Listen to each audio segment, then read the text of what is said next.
Hello and welcome to Eye on Africa on France 24. I'm Vedika Bahel. Here's the top headlines from the continent. Senegal and France say they're both committed to strengthening their relationship as President Faye sat down with President Macron at the Elysée Palace, weeks after France closed its last military bases in Senegal. Russia courts Niger with offers to build a nuclear power plant in a bid to displace France's decades-long dominance in the uranium sector. It's an offer that could deepen Moscow's footprint in West Africa as Diomaye seeks to sever colonial ties. And the final battle has been decided for the African Nations Championship. Two-time champions Morocco will take on first-time finalists Madagascar in Nairobi in what promises a fascinating contrast for the grand finale. Thank you for joining us. Our top story today. France and Senegal look to reset and strengthen bilateral ties as President Bassirou Diomaye Faye visited his French counterpart Emmanuel Macron in the Elysée Palace. It comes against the backdrop of France's military departure from Senegal and economic tensions, historical wounds and new partnership areas were top of the agenda. Later in the day, Faye was the guest of honour at a gathering hosted by MEDEF, France's largest employer federation. This as he pushes to position Senegal as an investment partner on equal footing with the West. Let's hear what he had to say. Le Sénégal avance. Senegal is moving forward. Its growth is steady, driven by the energy sector and the gradual development of its gas and oil resources. En valeur progressive de ses ressources gazières et pétrolières. Dans le même temps, At the same time, we've undertaken rigorous management of our public finances in order to preserve the sustainability of our trajectory and to strengthen investor confidence. We're also working to protect the purchasing power of our citizens and maintain a peaceful social climate, which is essential for investment and development. Russia is courting Niger with offers to construct a nuclear power plant. It's a move that would challenge France's historic, long-standing dominance over the country's uranium sector, particularly as Diomaye severs ties with its former colonial power. For over 5 decades, French energy company Orano, formerly known as Areva, fueled France's energy needs by mining and refining Niger's rich uranium deposits. But since being nationalized in June, it's given Russia an opening. It's not clear how far this could progress, but the offer would sow economic benefits for Moscow and discharge Western influence. Now, for more on this, I'd like to bring in Paul Melly, Consulting Fellow with the Africa Programme at Chatham House. Thank you so much for joining us, Paul. Now, I just wanted to ask you, could you give us a bit more detail on what Russia is really offering with this proposal? Is it more than just building a nuclear power plant? Well, it's the key thing that they're really offering, and definitely is going ahead, is technical cooperation, basically sharing some nuclear energy know-how, sharing some knowledge about the uranium sector with the Nigerian scientists and with Niger's technical apparatus. And they're indicating, if you like, that a nuclear power plant could eventually be built. But how concrete the promise is of a nuclear power plant really remains to be seen, because, as we know, nuclear projects take a very long time to develop, and there are many challenges that would have to be overcome to go ahead with that. But what is already starting and is in the agreement that has just been signed after the Russian energy minister visited Niger is this very close technical partnership. So Russia is basically saying, we're willing to help you develop more knowledge about nuclear energy and nuclear power and the sector, rather than just being a supplier of the raw material, the concentrated uranium ore, which is what Niger has been producing for decades, as you mentioned, with the French company Orano. So is that technical know-how and that education, is that really the attraction for Niamey with this offer, if it was to be wooed by Moscow? Is that what's in it for them, really, with all of that education that's coming forward from Russia? Well, in a way, it's almost as big a gesture in political terms and in feeling terms as it is actually in concrete technical measures. Because for decades, as we mentioned, Orano has been producing uranium concentrate in the north of Niger, but then it's exported this to France, and it's been processed into nuclear fuel in France for use in French nuclear power stations and for the nuclear needs of the French military.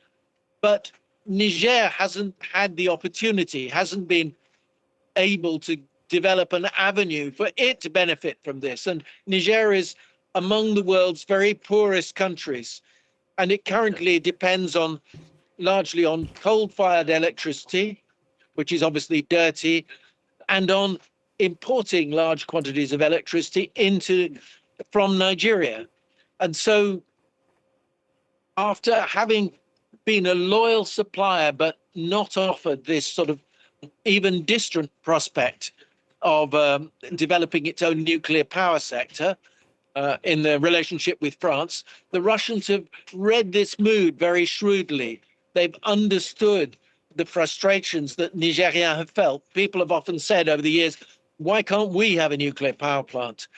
And the Russians, although this is a very early technical step, even just making that first gesture and then saying eventually perhaps a nuclear power plant could be built, and saying that Niger has big electricity needs which must be solved, that's a very powerful political message. And of course, it suits the Nigerian junta of General Abdurrahman Tiani, which has taken a very hostile stance towards France, portraying it as a sort of post-imperialist old colonial power.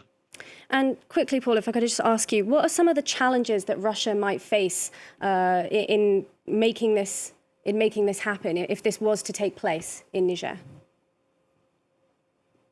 Well, of course, there are massive financial and technical challenges.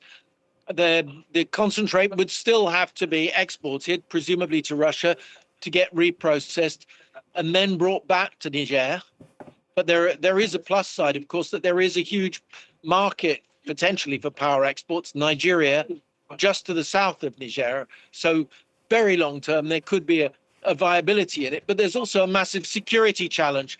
This is the Sahel. There are jihadist armed groups, very active.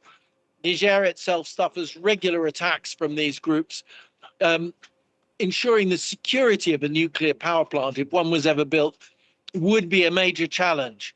So this is just a first very early step, but it's only likely to cement the feeling among many Nigerians that Russia is willing to extend a hand of understanding, if you like, to Niger's feelings about these issues, and has understood the frustrations that the Nigerians have felt over many years. Thank you so much for giving us some more insight on that, Paul. Paul Melly, Consulting Fellow with the Africa Programme at Chatham House. Thank you so much for joining us here on Eye on Africa. To South Africa now, where a court on Wednesday found radical left politician Julius Malema guilty for hate speech and intention to incite violence, stemming from comments made at a 2022 rally where he told supporters they, quote, should never be scared to kill.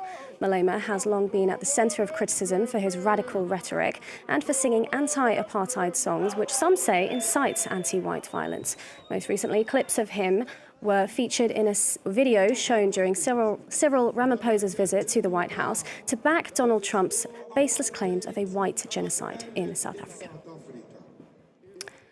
It's time now for a sports update for the African Nations Championship. We're down to the grand finale where two-time champions Morocco are set to face first-time finalists Madagascar in Nairobi on Saturday. It marks the third Chan finals in 6 years for the Atlas Lions, and they've cemented their reputation as one of the most consistent and powerful sides in the competition. On the other side, Madagascar are now seeking to lift their maiden continental trophy and complete what's been a fairy tale campaign for them. Our correspondent Bassirou recaps how we got to our two finalists. A semi-finalist in 2023 for its very first participation to the CHAN, Madagascar was not considered as a contestant for this year's edition. After beating Kenya during the quarter-final, it was facing Sudan, and it took a very long time for the match to swing their way. On one side, a very shy Sudanese team, and on the other, a Malagasy side struggling to break through. Reduced to 10 men in the 78th minute following a red card, Madagascar finally scored the only goal of the game just 4 minutes before the end of extra time. In the other semi-final, Morocco prevailed after a tightly contested match against Senegal. Senegal scored the first goal of the game with a very nice header from a corner, but Morocco quickly reacted with a beautiful goal on a volley scored by Sabir Bougrine. The suspense lasted all the way to the penalties, where Morocco won 5-3. The game for the third place will take place in Kampala. Senegal will face Sudan, and the final will take place here in Nairobi at Kasarani Stadium on Saturday, 6 p.m. local time. Morocco will face Madagascar. And finally, Malawi's tallest mountain has been added to the UNESCO World Heritage List.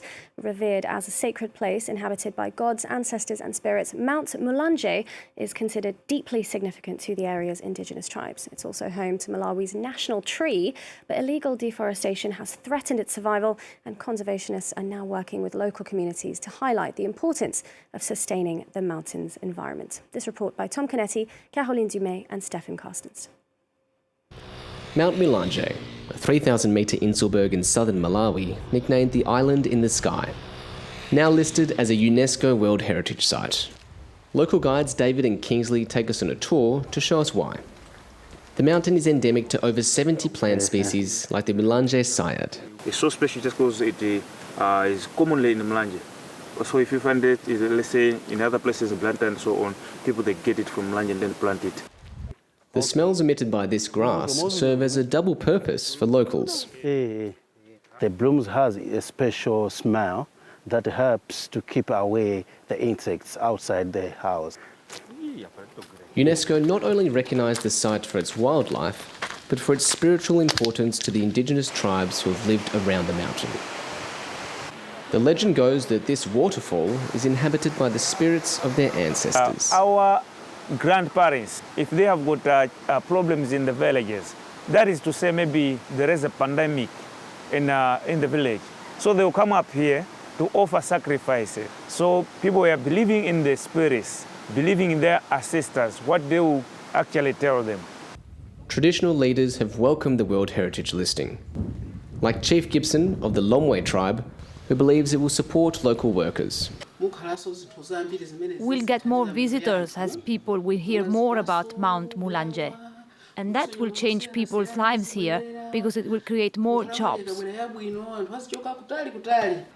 The mountain is home to Malawi's national tree, the Mulanje cedar. But illegal deforestation has threatened its survival.